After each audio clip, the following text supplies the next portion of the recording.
I welcome you all to this next session of MCA2 Cloud Computing Academics. We are currently discussing the virtualization technique.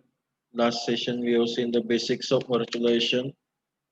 Today we will see the Zen with respect to the para virtualization. Before that, we will revisit what do we mean by the virtualization as such concept. Let me share that PPT with you so that we can revisit and recap that concept. I hope the PPT is visible to all of you. If there is any problem with respect to audio video, please let me know through the chat box. In brief, we will revisit that virtualization concept. That's virtualization is the process of creating a virtual representation or platform with the aid of some of the virtualization software, and we can virtualize the any resource like RAM, ROM, storage, or CPU. That's a processor or any network resource. This is a normal computer and virtualization. We can virtualize the operating system and application by the using a concept called as a or a terminology or a hardware called as a hypervisor. There will be the two operating system in that case, the host and the guest operating system, host native and of the hardware and host guest operating system is the simulated environment like VMware or VirtualBox. These are some of the virtualization techniques para that's we are going to see today in detail. Full virtualization in the next session and OS level virtualization. Para virtualization is a little different.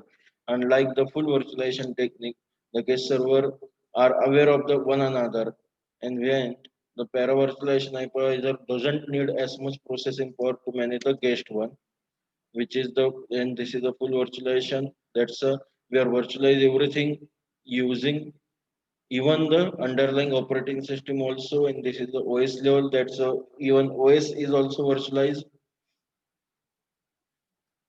These are the architectural comparison of between the full para virtualization and hardware assisted. The diagram itself is self-explanatory. That's in the full virtualization anyone can access the underlying hardware, even the user apps, guest OS, VMM, etc. Whereas there is a virtualization layer in the para virtualization. Types of virtualization are the server, desktop, network, and storage. We have discussed this in detail, that's why.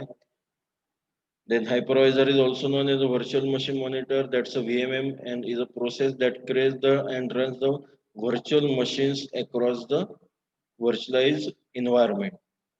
Two types of hypervisor are there: bare metal or native or type 1 hypervisor, and type 2 that's a hosted hypervisor.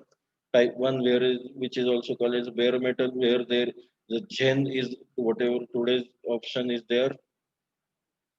Type 1 where is hardware, hypervisor, and host guest OS are there. Type 2 hypervisor, hardware, operating system of the host is there, and hypervisor, and then the guest operating systems are there. That are the basics of the virtualization techniques we have discussed.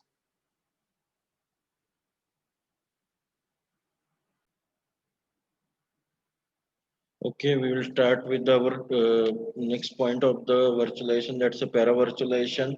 Zen is the best technology to describe for the as example of the para virtualization. It's a very efficient VM hypervisor. That's a Gen one.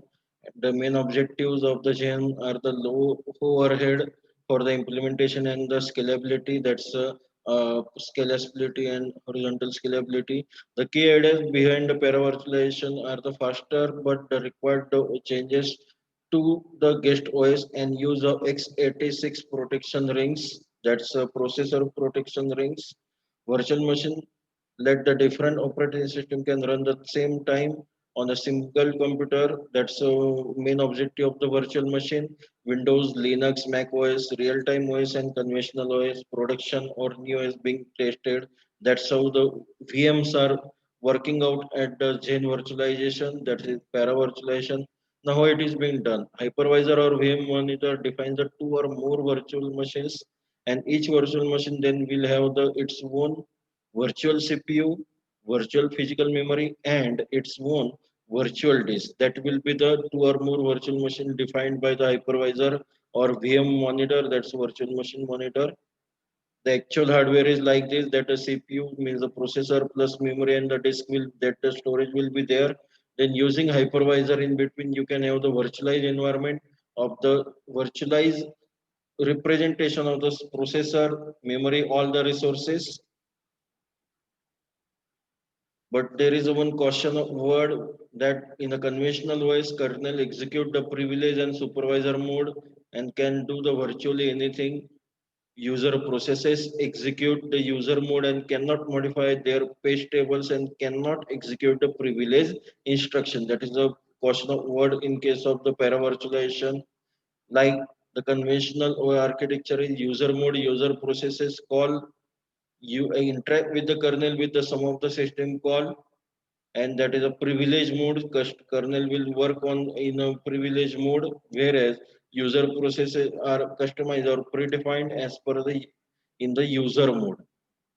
Whereas when we are seeing the two virtual machines or the virtual, that's a paravirtualization is there, in between there is a VM kernel. Okay, then it will interact with the hypervisor which is in a privilege mode. That is a basic difference between the conventional architecture and the virtual architecture of the paravirtualization under the Zen technology.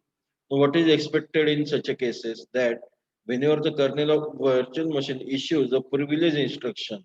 See, when the kernel of virtual machine, that's a VM kernel, issues some privilege instruction, and interrupt occurs. Mean that will interrupt to the that particular dotted line. It will interact with the privilege mode hypervisor. The hypervisor then takes control and do the physical equivalent of what the VM attempted to do.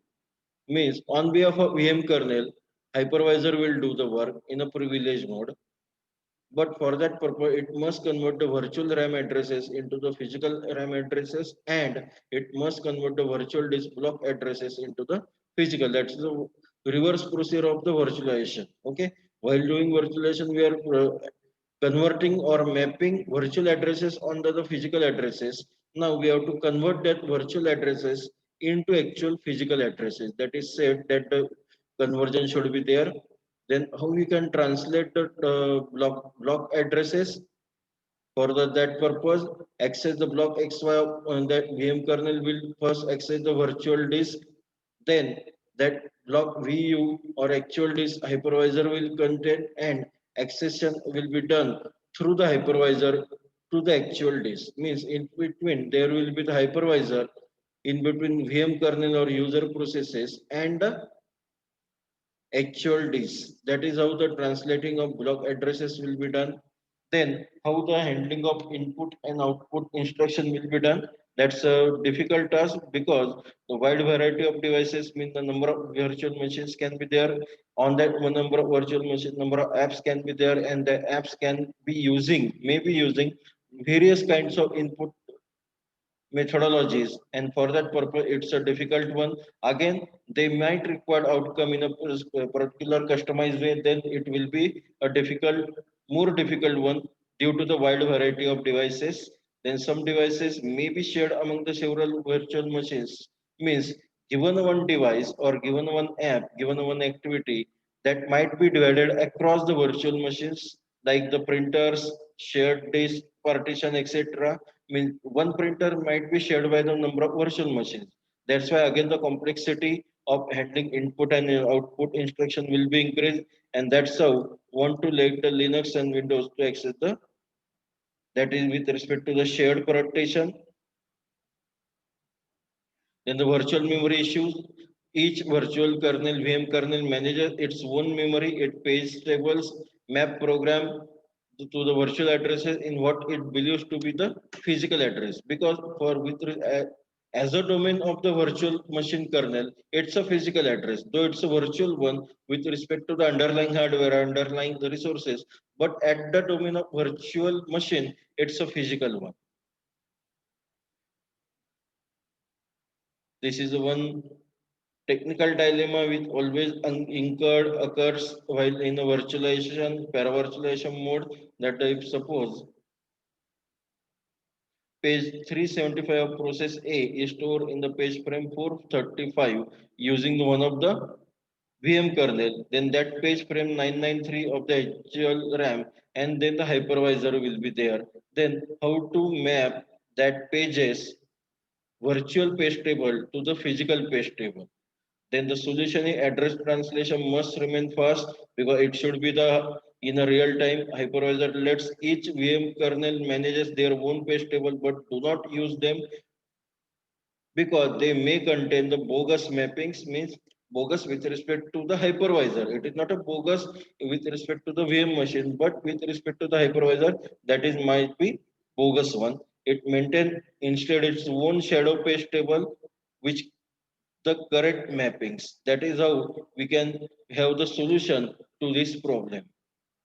Now, why it is will work? Because the most of memory addresses go to the TLB, that's a table level block, and the system can tolerate the slower page table updates. Next solution, option of the solution is like this to keep these shadow tables up to date. Hypervisor must track any changes made by the VM. If suppose VM kernel makes any change to its page table, which is a virtual one, hypervisor should tap it, should track it, and make appropriate changes to its own shadow page table so that marking that it will be in a concurrent and each attempt to update then by the VM kernel results in an interrupt, but it will slower the overall transaction.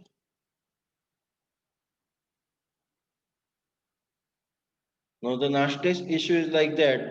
Suppose the whole VM approach assumes that a kernel executing in a user mode will behave exactly like the kernel executing in a privilege mode, except that the privilege instruction will be trapped. But it will not be true for all architecture. Means you cannot taken into the granted means a virtual VM kernel will work as exactly like the kernel executing in a privilege mode. I mean, they will be in a concurrent, but it will not be the true for all architecture, and that's why there is a need of the trapping or tracking of the each and every instruction, and then thus there will be the need of the POPFlex instructions.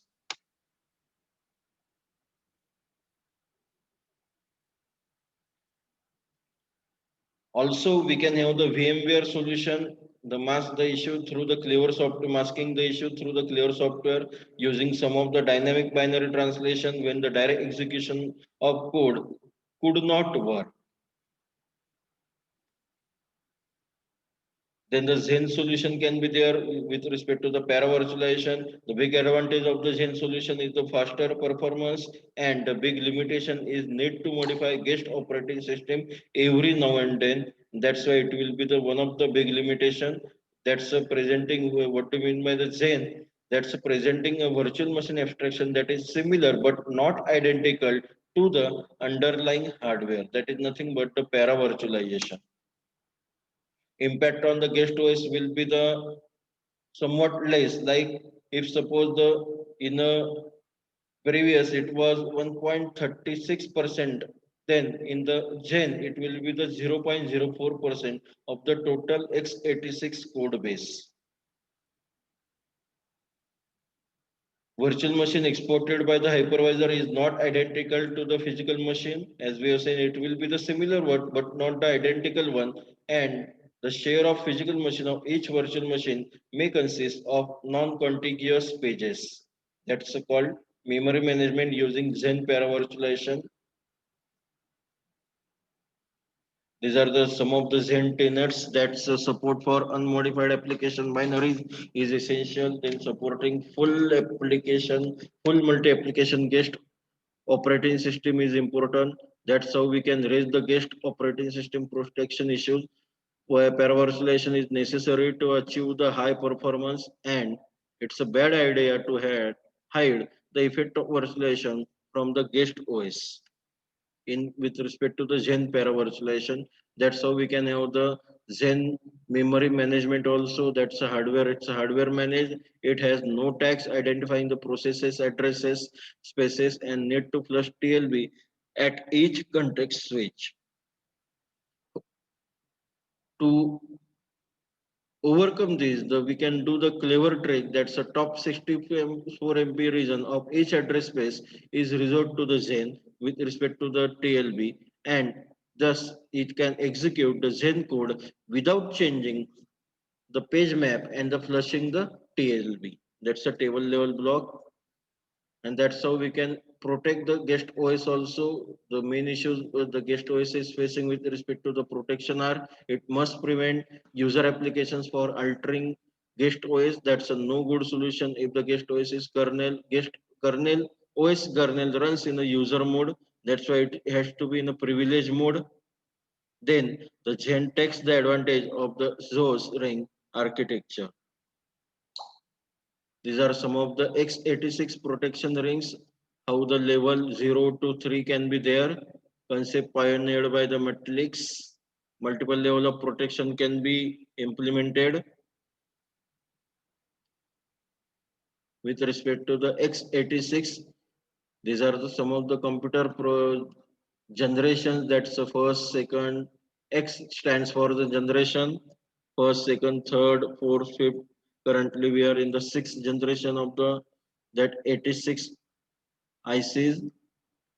With the conventional operating system, user processes are there, then the kernel ring 1 and 2 are not used. Whereas with respect to the Zen, underlying there is a in between the guest OS will be there, and thus it will be at the ring 1 and it will be utilized, and thus it will transfer the control with respect to the hypercall, and it will synchronously calls from the domain to the Zen hypervisor, and it will implement through a software trap mechanism same that of the system calls. That will be the hyper calls. Then from Zen to domain, that will be the control transfer asynchronous akin to the using signal, and small number of events can be generated. We can even transfer the data between the rings using the Zen paravirtualization. There is now the additional protection domain between the guest OS and the IO devices. It will need a mechanism, fast mechanism for handling the data transfer. Subsystem means some of the underlying resources can also be virtualized, like the CPU. It will use the borrowed virtual time scheduling algorithm, that's BVT. Time and timer guest domains have access to both the virtual time and real time. Virtual address translation can be possible. Gen is the only involved in the page table updates.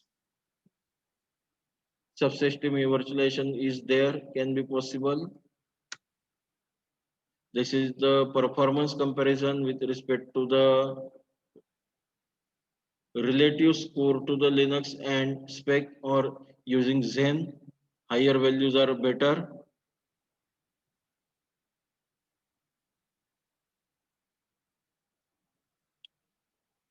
This is with respect to the some of the key areas or key terminology while using Zen paravirtualization under the multi-user environment like Linux. So, with this brief, we can conclude that the first point, the Zen is fast, as we have seen, it's a virtualized one. You can literally have the host and guest OS using the hypervisor, and page table or page instruction will be mapped, and that's why it will be the fast one. Similar performances of the all four solutions for the spec 2000 benchmark, that is like one of the benchmark for the cloud computing, should not surprise, and this benchmark is a CPU bound, makes the infrequent input and output request and interacts very little with the OS. That's why it is a fast one, and OS performance is essentially irrelevant with respect to the Zen para virtualization. That is something with respect to the virtualization. We have seen the virtual para-virtualization. Next lecture, we are going to see what do we mean by the full virtualization. Before that, to conclude, we will again revisit some of the basics of the virtualization. Let me share the screen with you.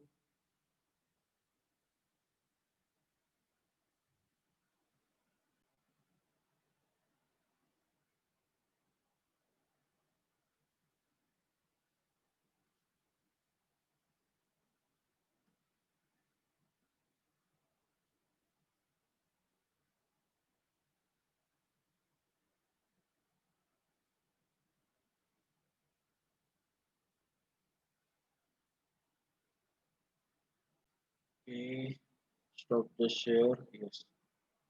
Virtualization PPT2, PPT1. Yes, this is the PPT1. These are the basics. Actually, we have discussed them at the last session, but to recap and conclude, virtualization concept, that what is virtualization? It's not a simulation and emulation. It's like making each copy of an OS install on a virtual machine using some of the VMwares like concept hosted on the bare metal architecture. We can have the virtualization working. Host operating system based virtualization is also there. That's there will be no guest operating system using bare metal hypervisor. Then what do you mean by the virtual machine? That's a virtual machine is the having the like a OS and corresponding applications. There's a difference comparison between the physical machine and the virtual machine. That's what we have discussed in the last session. Today we have discussed the concept of the Zen as a para virtualization. In the next lecture, we will forward our discussion towards the full virtualization. To conclude with the session, I will again request you to please visit to the Google Classroom and comply with the question bank solution. Thank you. Here I conclude our today's session. Thank you for your patience.